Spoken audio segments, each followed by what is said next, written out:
বন্ধুরা, সবাই কেমন আছো? আজকে আমি রান্নাঘর থেকে ব্লগটা শুরু করছি। আজকে আমি নিয়ে এসেছি একটা অন্য রকম রেসিপি, তো তোমরা দেখতে থাকো আমি কি রান্না করি। প্রথমে এখানে ফ্রাইং প্যানে তেলটা গরম বসিয়ে দিয়েছি। এখানে পেঁয়াজ কুচি কেটে রেখেছি আর আলুটা সেদ্ধ করে একটু ম্যাশ করে নিয়েছি। দেখো, পেঁয়াজটা দিয়ে দিলাম। এবার এটাকে একটু ভাজা ভাজা মতন করতে হবে। হয়ে এসেছে।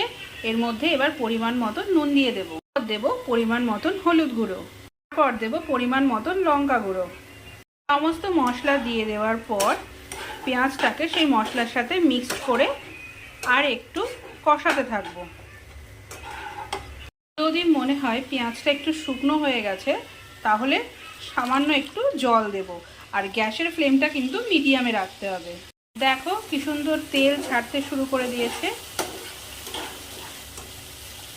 আর এর মধ্যে সেদ্ধ করে রাখা আলুটা দিয়ে দেব। আলুটাকে মশলার সাথে এইভাবে মাখিয়ে রাখতে হবে।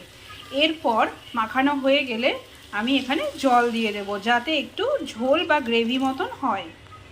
আমি জল দিয়ে দিয়েছি। একটু ঝোলঝোলই রাখতে হবে, কারণ এরপরে আরও একটা আইটেম এর মধ্যে যোগ হবে, যেটা হলো এর স্পেশালিটি।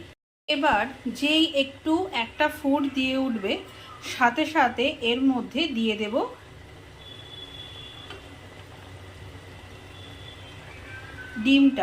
ডিমটা কিন্তু আমি ফাটাইনি, পুরো গোল কুসুমটা রেখে যেভাবে আমরা পোচ ঢালি সেভাবেই কিন্তু দিতে হবে। এইভাবে এক এক করে আরও 3টে ডিম দিয়ে দেব। 4টে ডিম আমার দেওয়া হয়ে গেছে। এর মধ্যে অল্প অল্প করে এই কুসুমগুলোর উপরে আমি একটু নুন দিয়ে দেব। আমি ফ্লেমটাকে হাই করে দিয়ে এটা ঢাকা দিয়ে হতে দেব। 10 মিনিট পর আমি ঢাকনাটা খুলে দিলাম। দেখো আমার ডিমগুলো কি সুন্দর পোচের মতো হয়ে গেছে। একটা, দুটো, এই একটা 3টে, এই একটা 4টে। এটা কিন্তু আর উল্টাবো না, এইভাবেই থাকবে।